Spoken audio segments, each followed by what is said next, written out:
Hello children, good morning. Welcome to today's session. In the last class, we have discussed regarding is matter around is pure.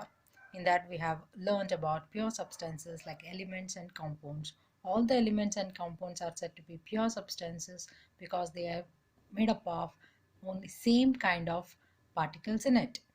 Now move on to the next concept is impure substances. Generally, we will think impure substances means the substance which contains contamination or impurities in it, or it is not good. But in chemistry, impure substances are also called as mixtures. Then what are these mixtures? Mixtures are nothing but which contains two or more substances which are physically mixed in it and are not chemically combined with each other. They are physically mixed. If two or more substances present in a mixture, it is physically mixed and it is said to be a mixture or impure substances. There are two types of mixtures called as homogeneous mixtures and heterogeneous mixtures. Let us learn about homogeneous mixtures now. What are homogeneous mixtures? A mixture which contains or the components which are present in the homogeneous mixtures, they are uniformly distributed throughout the medium without any clear boundary of separation. They are said to be homogeneous. Example for homogeneous, or we can say the main thing of homogeneous is solution, or solutions are nothing but homogeneous mixtures. Examples for these solutions are salt in water, sugar in water. Say if you take 1 spoon of sugar or salt and dissolve completely it in 100 ml of water, means after completion of dissolving of this salt or sugar, can you see the salt particles or sugar particles in the water clearly? No, we cannot see, and we cannot even see the boundary of separation. Can you say that there is a boundary between salt and water in the in that solution? Definitely not. After completion, completely when the salt get dissolved in water, there is no boundary of separation, and that is said to be homogeneous mixture. Air is also said to be a homogeneous mixture because air is a mixture of many gases. Like it contains nitrogen, oxygen, carbon dioxide, helium, argon. All these substances are present in air. Can you differentiate, or can you separate it, or can you say that there is a boundary between hydrogen, oxygen, carbon dioxide in the air? No, we cannot find it, and it is not clearly seen through our naked eyes, and that is said to be homogeneous mixture, where the components are completely or uniformly mixed throughout the medium. Examples for homogeneous mixtures like salt dissolved completely in water, as I told you. And even if you take other solutions in chemistry lab, like if you take dilute hydrochloric acid or dilute any acids, if you mix the acids with water and they will become dilute acids. There are two substances, acids and water. They are said to be, when they combine, they are said to be a mixture now, and they are also homogeneous mixtures where we cannot see the particles, and there is no clear boundary of separation. Even in your home, if you prepare lemonade or lemon juice, even lemon juice is said to be a homogeneous mixture where it contains many components in it, and there is no clear boundary of separations in it. Then move on to the next mixture is heterogeneous mixtures.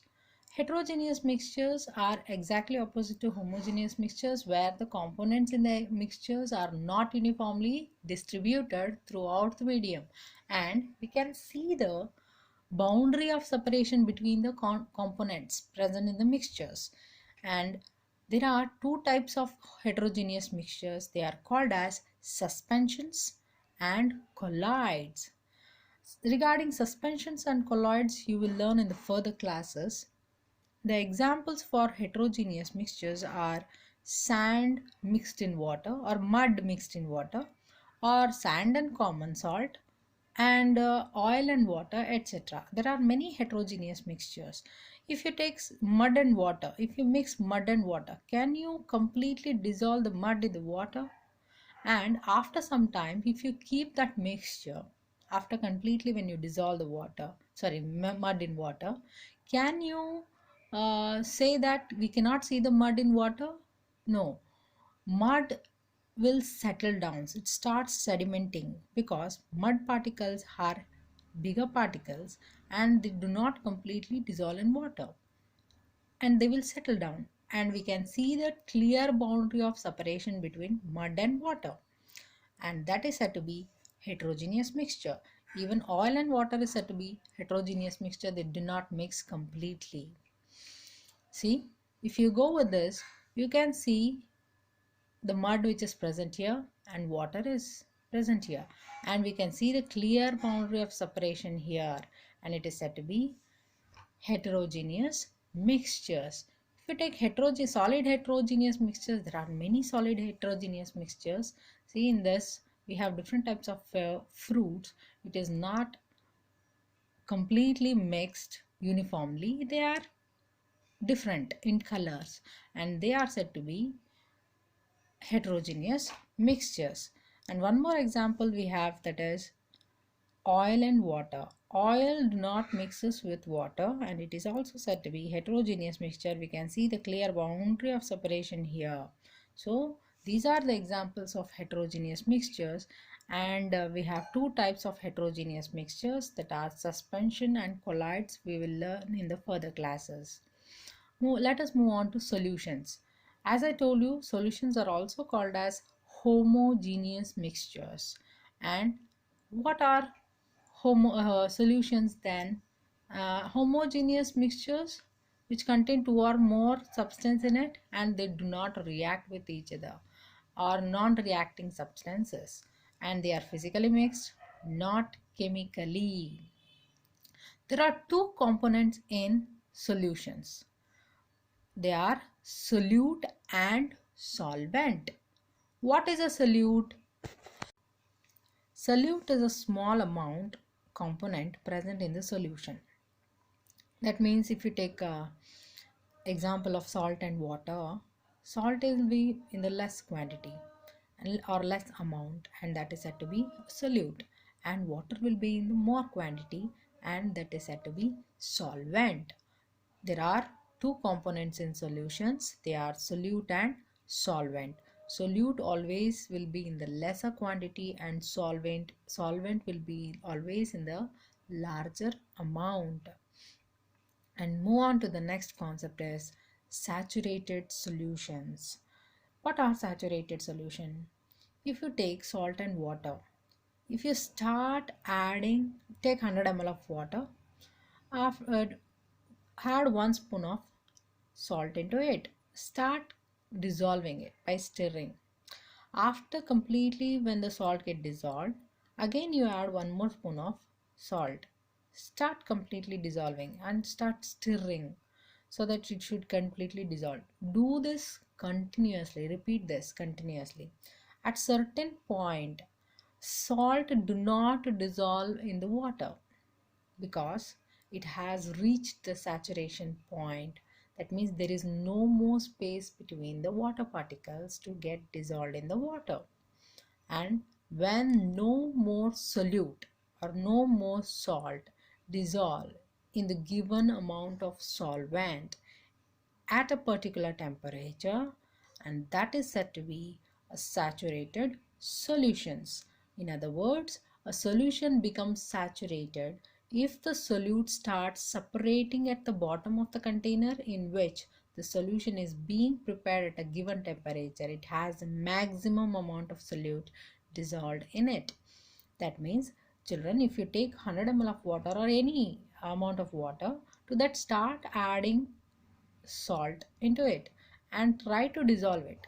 It should completely get dissolved for each and every spoon or each and every time. After when it completely dissolved, you have to add another spoon.